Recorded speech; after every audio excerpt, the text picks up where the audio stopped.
What happens when someone dies and nobody is ever held responsible? What happens when a family waits and waits and waits and the answers never come? What happens when the people who are supposed to find the truth stop looking? In the United States alone, there are over 250,000 unsolved homicides dating back to 1980. That's not a typo. 250,000 people killed, no justice, no answers, no closure. Tonight, we're going to look at one of them. A case so strange, so mishandled, so full of unanswered questions, that even seasoned investigators have described it as, and I'm quoting directly here, the file that just never moved forward.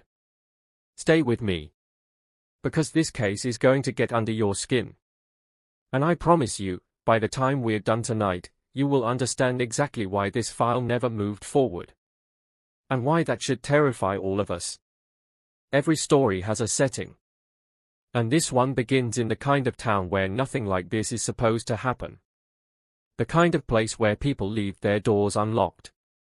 Where the diner on Main Street has been open since 1962 and the waitress still remembers what you ordered last time. Population, just under 8,000. One high school. 2 churches. A police department with 11 officers and 1 detective. And for decades, the most serious crime anyone could remember was a gas station robbery that happened in 1994.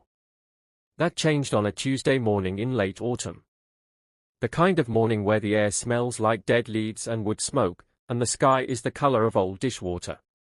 A jogger, a retired schoolteacher named Margaret, was out on her usual 6 a.m. route along a dirt trail behind the old water treatment plant.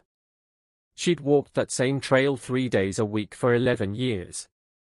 She knew every route, every bend, every patch of wildflowers in spring. But that Tuesday, she found something she'd never seen before. Something that made her stop completely. Something that made her reach for her phone with shaking hands. There was a person. Lying face down in the frost-covered grass. Still. Completely still. Not unconscious. Not sleeping. Dead. The call was logged at 6:17 a.m. The first officer arrived at 6:31 a.m. The detective, the town's only detective, arrived at 7:09 a.m. And in those 52 minutes between the call and the detective's arrival, something went wrong. Something small. Something that would echo through every decision made afterward. Something that, looking back, may have doomed this case before it even had a chance. Before we go any further, I want to take a moment, because it's important. It's easy in cases like this to get lost in the procedural details, the evidence, the timelines. And we will get into all of that. Every single piece of it. But first, this was a person. With a family. With a life that mattered. With people who still miss them every single day. Their name, for purposes of this video, and out of respect for their family's privacy, we'll call them Elijah. Elijah was 34 years old. A father of 2. A self-taught carpenter who, according to everyone who knew him, never met a stranger.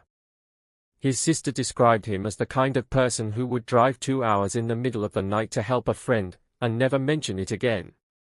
He had no known enemies. No criminal record. No outstanding debts.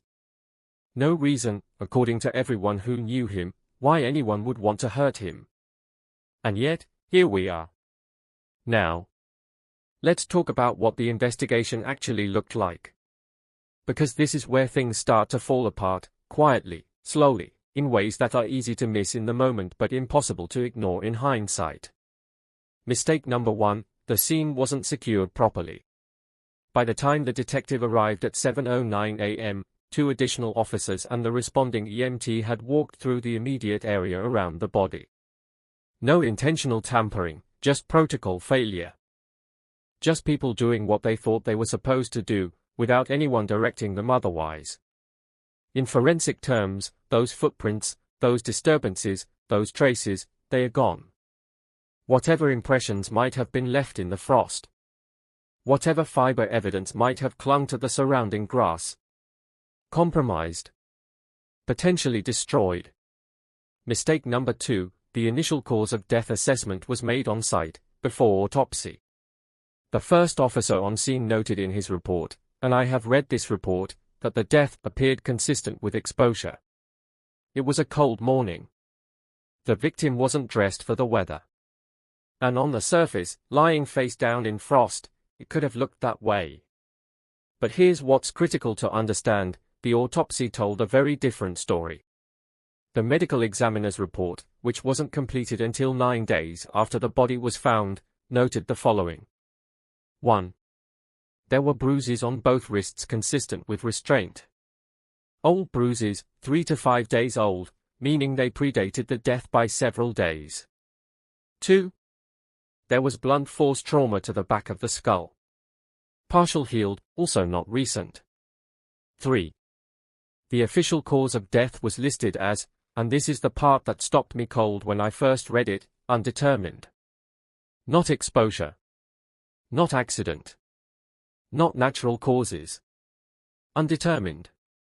Which in medical examiner language means, we cannot rule out homicide. We cannot rule out foul play. We know something happened to this person. We just can't say, officially, what. Now, here's what that ruling means for an investigation. It means you're in a legal gray zone. You can't declare it a homicide without more evidence. But you can't dismiss it either. It should trigger an aggressive, intensive follow-up investigation. And what happened instead? The file sat for 11 months without a single new documented investigation step. 11 months. So who was responsible for this investigation? Let's lay it out. The lead detective, let's call him Detective H, had been with the department for 22 years. He'd handled exactly 3 homicide cases in that time, all of them resolved quickly with clear evidence and a suspect in custody within days. This case was different. And by his own admission in a 2019 interview with the county paper, he said, and I'm paraphrasing closely here, we were out of our depth. I knew it. I just didn't know what to do about it. The county sheriff had the authority to request state assistance. There is documentation, an internal memo, showing that request was discussed. There is no documentation showing it was ever submitted. The victim's family, Elijah's mother, his sister, and his 2 children, were told on multiple occasions over a 2-year period that the case was under active review. Those were the words used. Active review. When the family's attorney submitted a Freedom of Information request for case activity logs, she found 4 entries. In 2 years. 4 entries. Now I want to walk you through the details of this case that have never been fully explained. The pieces that don't fit. The threads that should have been pulled. Elijah's truck was found 3 days after his death, parked at a rest stop on the highway 22 miles from where his body was discovered. The keys were in the ignition. His wallet was in the center console, cash and cards untouched. His phone was missing. His phone, which was never found, pinged a tower 40 miles in the opposite direction from that rest stop 14 hours before his estimated time of death. That means in his final hours, Elijah was somewhere no one has ever been able to explain. Between the tower ping and the rest stop, there's a 54-mile gap and a 14-hour window where no one, not the police, not his family, not anyone, knows where he was or who he was with.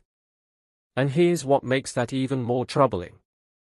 Phone records obtained by the family's attorney, not by the police, by the family's attorney, showed 3 calls made from Elijah's number in the 36 hours before his death. All 3 to the same unregistered prepaid number. None of those calls were ever traced. The number was never identified. When the attorney brought this to the detective's attention, Detective H noted it in the file. Entry number 3 of 4. And then nothing. There are 3 primary theories that investigators, independent researchers, and the family's legal team have put forward to explain what happened to Elijah. We're going to go through each one thoroughly. And I'll tell you up front, none of them are proven. None of them are complete.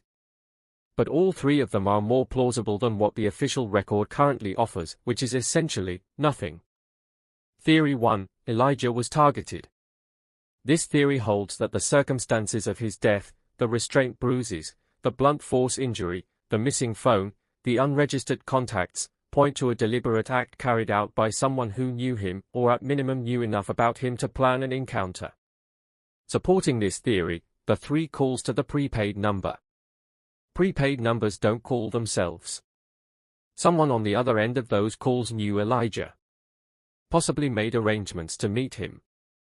And in the 14-hour gap between that last phone ping and the discovery of his body, something happened.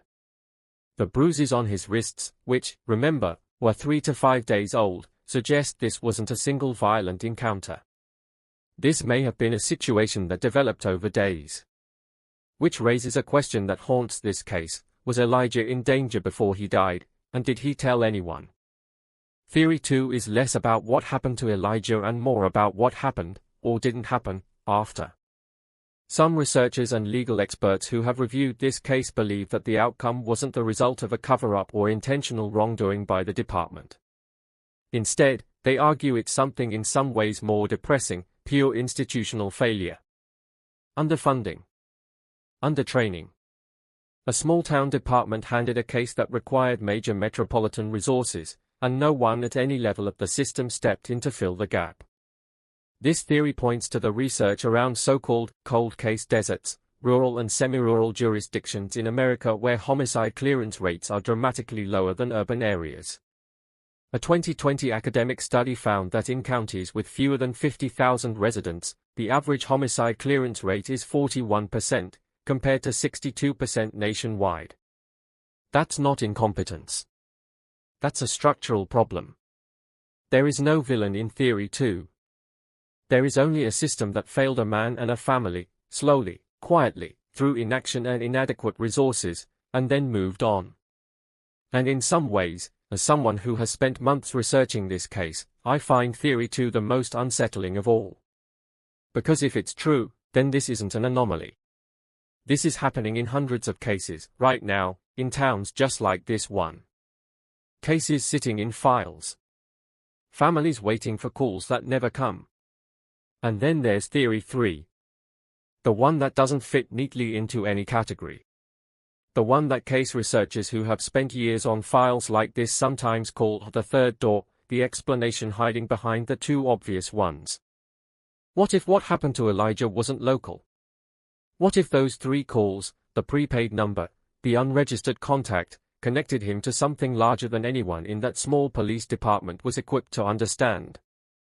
What if the reason this file never moved forward wasn't incompetence, and wasn't malice, but was the absence of anyone asking the right questions? I want to be clear. I am not saying this is what happened. There is no evidence to support a grand conspiracy. But in true crime research, in the study of cases that go cold not because they are unsolvable, but because they are never truly pursued, there is a pattern. And the pattern looks like this. A victim with no obvious motive. Evidence of contact with unknown parties. A geographic gap that doesn't fit the known narrative.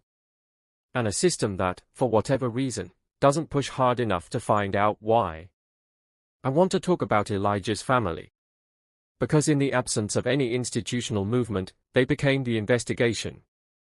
His sister, let's call her Diana, spent 3 years filing public records requests, contacting state agencies, and speaking with anyone who would listen. She learned enough procedural law through self-teaching to successfully petition a judge for an independent review of the case file. That review concluded that the investigation had been insufficient.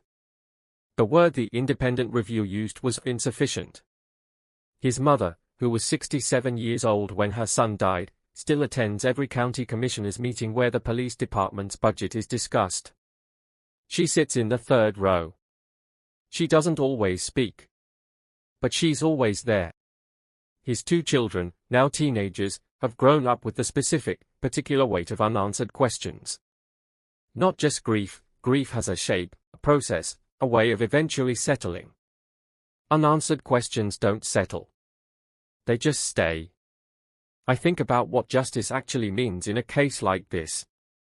Not just the legal definition, charges, trials, verdicts, but the thing underneath it. The thing families are actually asking for when they use that word. They want someone to say, "We see what happened. We understand it. We found the truth. And we made it mean something." That's a simple thing to want, it's a profoundly human thing to want, and it's a thing that, for Elijah's family, remains completely out of reach. More than 250,000 families in this country know that feeling. 250,000 case files with the same invisible stamp. Not inactive. Not closed. Just unfinished. Quietly, endlessly unfinished. So what does this case mean? Beyond this file, beyond this town, beyond this family? It means that clearance rates matter. It means that the way we fund rural law enforcement has life and death consequences that never make headlines. It means that families are forced to become investigators because the systems designed to serve them are structurally unable to do so.